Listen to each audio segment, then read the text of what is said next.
পারলে ভালো একটা জব ম্যানেজ করো, আর না হলে এই রিলেশনশিপ ভাঙতে একটু টাইম লাগবে। আমি কি চাইলেই না দেখা করতে পারি? আমি তো চাইতেছি ওর পিছু ছাড়াতে। তুমি এটা আমার সাথে কেমনে করলা? তুমি বলো তোমার জন্য আমি কি করে নি তন্নি? তুমি আমার সাথে এমনে কেন চিট করলা? সিরিয়াসলি আইফোন আমি তোমারে গিফট করব বলছিলাম, আমি শুধু তোমার কাছে একটু সময় চাইছিলাম, তুমি এত চিপ কেমনে হয়ে গেলা? তুমি বিশ্বাস করো তোমার উপর না আমার হেড চলে আসতেছে। কারে ভালোবাসতাম আমি? Hello hello.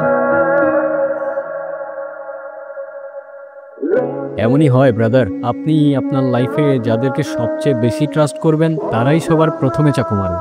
মানে আমার লাইফের স্টোরিটা শুনলে হয়তো বুঝতে পারবেন আপনার এই পৃথিবীর কাউকে খুব বেশি ট্রাস্ট করা উচিত না। খুব কাছের মানুষগুলো যখন বদলে যায় না, সহজে মেনে নেওয়া যায় না। কিন্তু প্রথম দিকে লাইফটা অনেক সিম্পল ছিল, ফ্রেন্ডস ছিল, কাছের মানুষজন ছিল, ফারিয়া ছিল।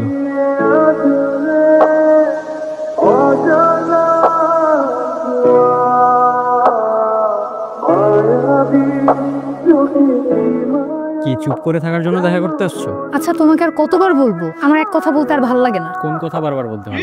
তুমি জানো না আমার ফ্যামিলি সম্পর্কে তো তুমি ভালো করেই জানো, তাই না? হ্যাঁ জানি, জানবো না কেন? কি ঘোড়ার ডিম জানো তুমি? 2 দিন পর পর বিয়ের প্রপোজাল আসতেছে, আমি আর কত থামাইতে পারি? তোমার বাসায় বারবার এত বিয়ে আসে, আর তোমার এই যে ছেলে টেলে দেখতে আসে, এগুলো আমার সহ্য হয় না। আর তোমার রিলেটিভটা তো থেচরা কেন? কাজ নাই আর তোমার জন্য ছেলে দেখার জন্য উঠে পড়ে লাগছে। স্টাডি শেষ করছো, জব তো করবো এট ফার্স্ট, এগুলা কি ড্রামা হইতেছে? তোমার কাছে এটা ড্রামা মনে হলেও আমাদের এখানে এটাই নরমাল। আমি কি করব আর কত আটকাতে পারবো? আমি আমার এখানে কিছুই করার নাই। মাত্র ভার্সিটিটা শেষ হয়েছে, আমাদের তো একটু টাইম দিবা তাই না? আর এমন না বসে আছি, প্যাশন যা ছিল সব বাদ দিয়ে রাস্তায় রাস্তায় ঘুরতেছি, জব খুঁজতেছি। আর কি চাও? কিচ্ছু চাই না, পারলে ভালো একটা জব ম্যানেজ করো, আর না হলে এই রিলেশনশিপ ভাঙতে একটু টাইম লাগবে।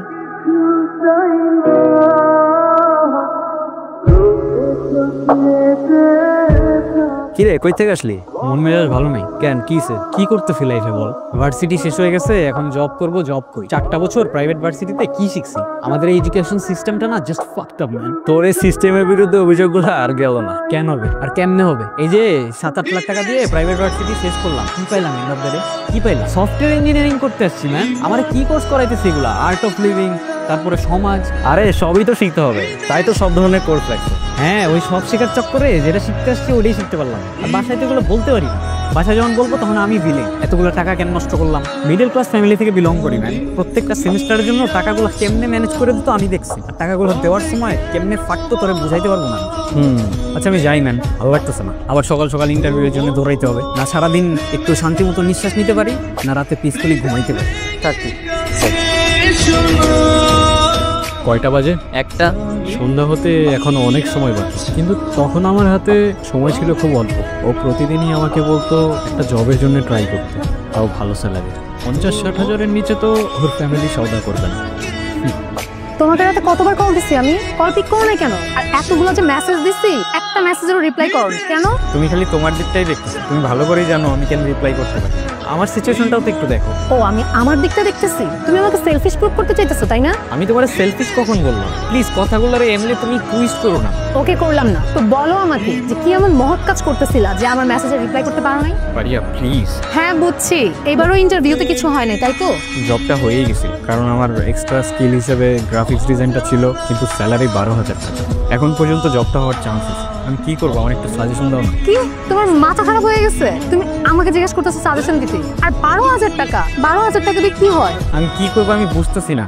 কি করবো আমি তো আমার সবটা দিয়ে ট্রাই করতেছি। আমি এদিক থেকে ওদিক কিভাবে দৌড়াচ্ছি আমি জানি। ফারিয়া তুমি এত চেঞ্জ কিভাবে হয়ে গেল? কিভাবে এত চেঞ্জ হয়ে গেল? তুমি তো আগে বলতা আমার যে কোনো সিচুয়েশনে তুমি অলওয়েজ সাপোর্ট করবে, আর এখন? শোনো, আগেকার কথা আর এখনকার কথা সেম না। এখন সিচুয়েশন অনেক চেঞ্জ হয়েছে, আর আমার দিক থেকে যতটা করা সম্ভব আমি ট্রাই করছি। এখন যদি কেউ ট্রাই না করে থাকে সেটা হচ্ছে তুমি। আই কান্ট বিলিভ ইউ, তুমি এরকম ছিল না ফারিয়া। অযথা কথা বাড়ায় লাভ নাই। তুমি আমাদের জন্য কিছু করতে পারবা কিনা সেটা আমাকে এখন ক্লিয়ার করে বলে দাও। আমাকে আর কয়েকটা দিন টাইম দাও প্লিজ। I am sorry. পরশু আরেকটা ইন্টারভিউ আছে, কোম্পানিটা ওয়েল নোন আর স্যালারিটাও ভালো, আর ওদের সবগুলা রিকোয়ারমেন্টের সাথে আমার স্কিলগুলোও ম্যাচ করে। আই হোপ জবটা হয়ে যাবে। এটাই কিন্তু শেষ। আর মনে রাখো, একটা হ্যান্ডসাম স্যালারি মানে 50-60 হাজার টাকা এমন না হলে কিন্তু আমার বাসা থেকে মানবে না। আচ্ছা আমাদের নেক্সট কবে দেখা হবে? যদি জবটা পাও শুধুমাত্র তাহলেই দেখা করতে এসো, আদারওয়াইজ এটাই আমাদের শেষ দেখা।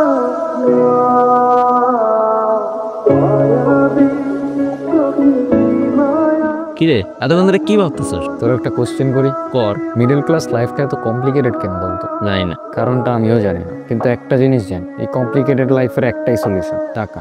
শোন, তোর একটা কথা বলি, মানি ক্যানট বাই হ্যাপিনেস। তোর লাইফে এখন ওই সিচুয়েশনটা আসে নাই তো, এই জন্য বুঝতেছস না। শোন, তোর একটা কথা বলি, দিন শেষে টাকাই কাজে লাগে। আর আজকে না হয় কালকে টাকা তো তোরে কামাইতেই হবে। পকেটে নোট না থাকলে না কেউ পাশে থাকে না, এমনকি তোর কাছের মানুষ না। শোন, টাকার জন্য লাইফে যত স্ট্রাগল করতে হোক অলওয়েজ রেডি থাকিস, অলওয়েজ। এমনি এমনি আসে না ব্রো। আর কি জন্য বললি money can not buy happiness? তোর এইসব ফিলোসফি তোর পকেটে রাখো, আর don't be a philosopher until you are late.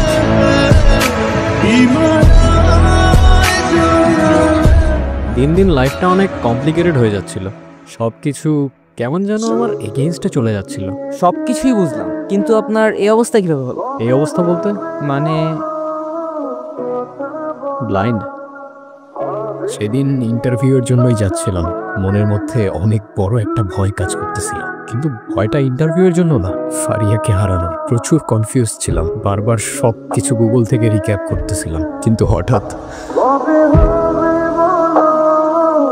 মনে হচ্ছিল এটাই আমার লাইফের শেষ দিন। চোখের সামনে সবকিছু অন্ধকার হয়ে যাচ্ছিল, অথচ 2 মিনিট আগেই আমার লাইফ নিয়ে আমি কত সিরিয়াস ছিলাম, আর এখন এক মুহূর্তেই সব মূল্যহীন। এরপর অনেকদিন ফারিয়ার সাথে দেখা হয়নি। কতদিন আমার সেন্স ছিল না আমার নিজেরও মনে নেই। আর যখন সেন্সে আসলাম তখন সব অন্ধকার। ভেবেছিলাম আমার এই অবস্থার কারণে হয়তো ফারিয়া একটু হলেও সিম্পাথি দেখাবে, কিন্তু আমি ভুল ছিলাম। নতুন করে ড্রামা করতেছো না? ব্লাইন্ড তুমি, অ্যাক্সিডেন্ট হয়েছে তোমার, ফ্রেন্ডের সাথে ট্যুর মেরে আসবা আর সেটা লুকানোর জন্য এখন তুমি নতুন করে ড্রামা ক্রিয়েট করতেছো। আমি কখনো ইমাজিনও করি নাই আমার এই সিচুয়েশনটা তোমাকে এইভাবে এক্সপ্লেইন করতে হবে। কি সিচুয়েশন? দেখি তোমার কি সিচুয়েশন দেখি। আমার গ্লাসটা দাও প্লিজ, আমার এই দুনিয়ার আলো আর সহ্য হয় না, প্লিজ। এখন আর কিছু বলবা তুমি? পারিয়া, পারিয়া।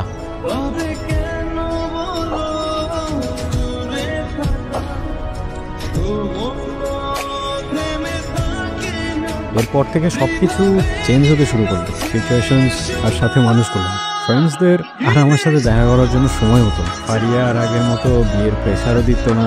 আমার ব্লাইন্ড হওয়ার সাথে সাথে ওর বাসায় বিয়ের প্রপোজাল আসাও বন্ধ হয়ে গেল। সব কিছুতে কেমন যেন একটা strange connection. I don't know. আপনার স্টোরিতে আমি কনফিউজ হয়ে যাচ্ছি। বাই দ্য ওয়ে, তারপর কি হলো? এভাবে অনেক দিনই কাটলো। আস্তে আস্তে মানুষ চিনতে শুরু করলাম। ফারিয়া তেমন একটা আগের মতো আর দেখা করতো না। একা একা সময় কাটাতাম, সারা রাত তাকিয়ে থাকতাম অন্ধকারের দিকে। তার কিছুদিন পর ফারিয়া দেখা করতে আসে। কি অবস্থা, কেমন আছো? তুমি বুঝলে কিভাবে আমি আসছি? তুমি আমাকে ইজিলি ভুলে যেতে পারো, আমি পারি না। ফুললে এখানে তোমার সাথে দেখা করতে আসতাম না। আচ্ছা, তুমি এখন আমাকে এইভাবে ইগনোর কেন করো? আর কই ইগনোর করি, বুঝো না বাসায় একটু কাজ থাকে তো এর জন্য আর কি, তেমন কিছু না। আচ্ছা আচ্ছা, তুমি একটু থাকো, আমি একটু ওই সামনে শপিং মলে যাবো, বুঝছো? আমার একটা আয়লানার কিনতে হবে। এইখানে শপিং মল কবে থেকে? হ্যাঁ, এই তো নতুন দিছে কিছুদিন আগে। আমি যাই?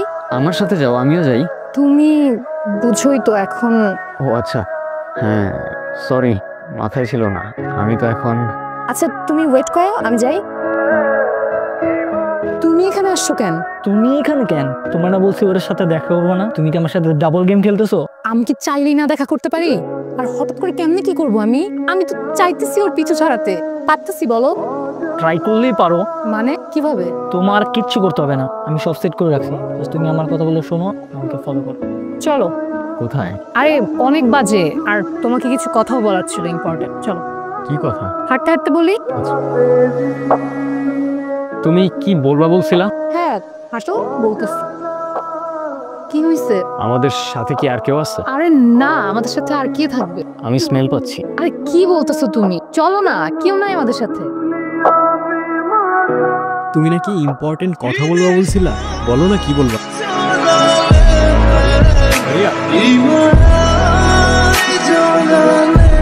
ইম্পর্টেন্ট কথা আমি বলতেছি তোরে, পারি আমার গার্লফ্রেন্ড, তোর আশেপাশে যাতে তোরে না দেখি।